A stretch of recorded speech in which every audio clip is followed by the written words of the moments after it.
Right then, this is a quick walk around video, and this is for a Honda CR-V 2.2 EX automatic, obviously diesel. Car's just tripped under 70,000 miles now. It was 69.9 when we bought it, but frustratingly just clicked over. There we are. Lovely car, finished in twilight blue with the black leather interior in this one. Been kept in very, very nice condition. Front of the car, lights and lenses are clear and intact. There's no cracks or condensation in them. Bonnet very, very clean. Can't see any obvious stone chips on there at all. Near side, lovely and smooth in the panel work. Can't see any indentations there at all. Sort of car parking dinks. Near side front alloy, really good.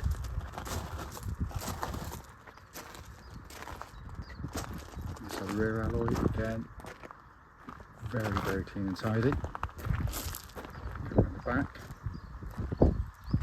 the corners. Tailgate again, very, very clean. There's the offside, driver side, again, absolutely beautifully smooth there. So rear alloy, again, very good generally speaking.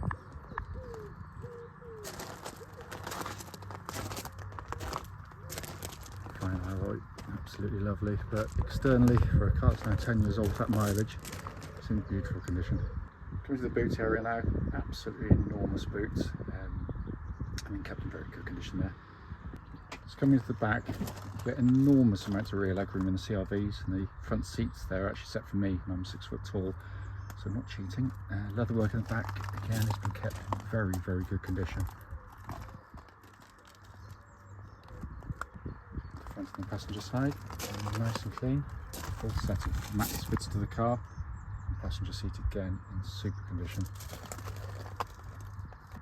Finally coming on the driver's side, door card nice and clean, same with footwell areas. The driver's seat again, apart from a bit of compression on the outside bolster which you get as you slide in and out over the years. Lovely condition there. Inside the car now, engine's running so the dash is illuminated, and again lovely condition. Sat nav, as you can see, working exactly as it should. The car into reverse, you can see rear parking camera likewise, which complements the front and rear parking sensors. Carry on down, so it's been kept in very nice order. When you come to the dash binnacle, hopefully you can see 70,044 miles, and there are no warning lights on whilst the engine's running. Finally, just to show you, owner's manual pack and lock and wheel nut key, all here and present with the car. Right then, this is a quick road test video, and this is for a Honda CR-V 2.2 EX diesel automatic. Car's registered that's upside down. LG14VUA, and with the mileage, it's now just crept over 70,037 miles. The reason we do our videos is really simple.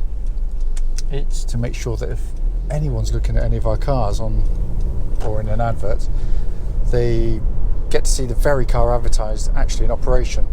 And the reason we've always felt it important is because, unfortunately, like loads of people, we've been to see cars which have looked absolutely fine in photographs or description, but then to get them find out when you drive the car, it's got an obvious issue that shows up. Also, we do the road test on these very quiet country roads. It's a lovely part of Gloucestershire.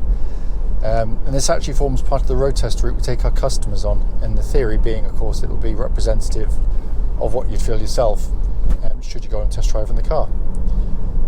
So, coming to the car, push button start, engine starts instantly, settles to a smooth, even idle.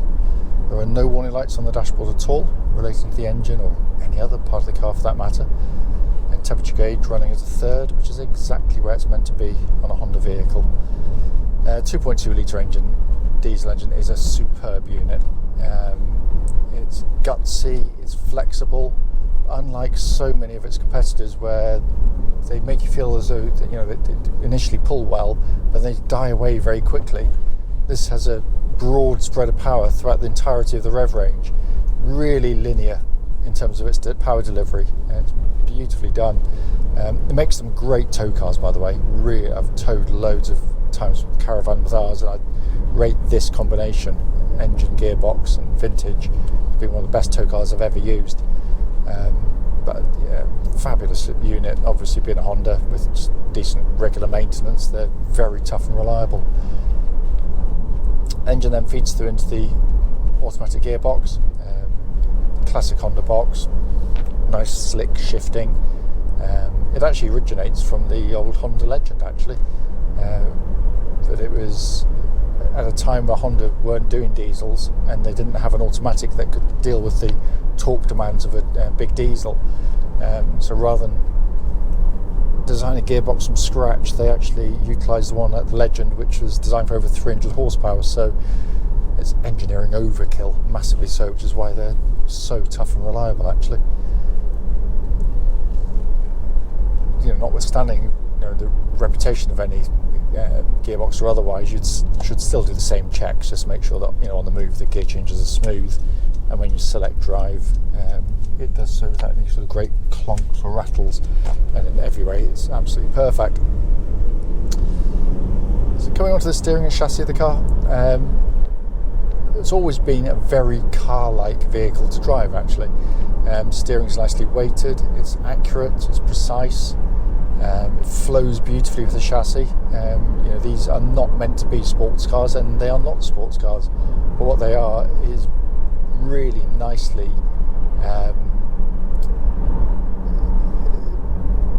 designed for sort of what they're going to be used for. So they're ultimately a family car, so obviously comfort is a priority, and that's a very hard thing to strike with a car like this. If you go for a very soft pillowy ride, it can be very smooth, but when you go to the corners it lollops about. What this manages to do is to give you a really good, compliant, well-judged ride. But when you go through corners like the one coming up here, you turn in, hardly any body roll, hardly any body motion. It's brilliantly done, I have to say. Absolutely superb. There's also no clonks, rattles from the suspension at all, so all in very good order. And the steering exhibits no vibrations at this speed or any speed up to the legal limit. Just going to give the brakes a bit of a shove, make sure no one's directly behind. But they are very good indeed. Powerful, no pulsing or vibrations coming back through the brake pedal. So all seems to be in good order. Then we're coming inside the car, which is literally just arrived. It's not been cleaned yet, but it'll be very nice. It's a nice example.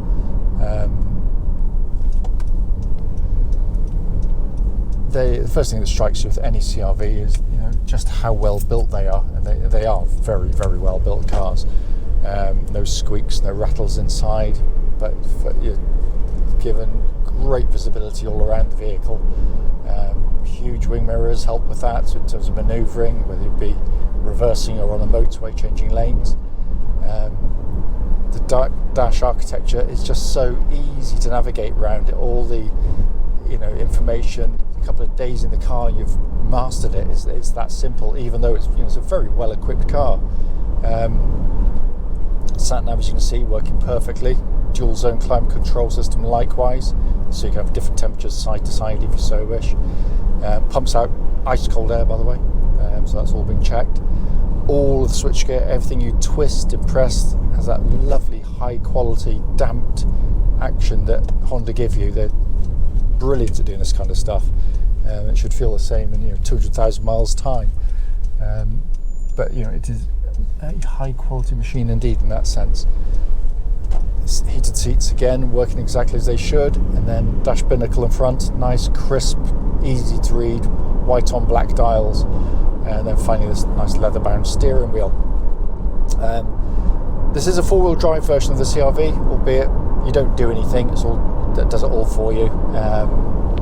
Basically, Honda worked out really quickly that most of its customers would be driving as I am right now in conditions where you just don't need four-wheel drive on. So basically the car runs in the most efficient way possible.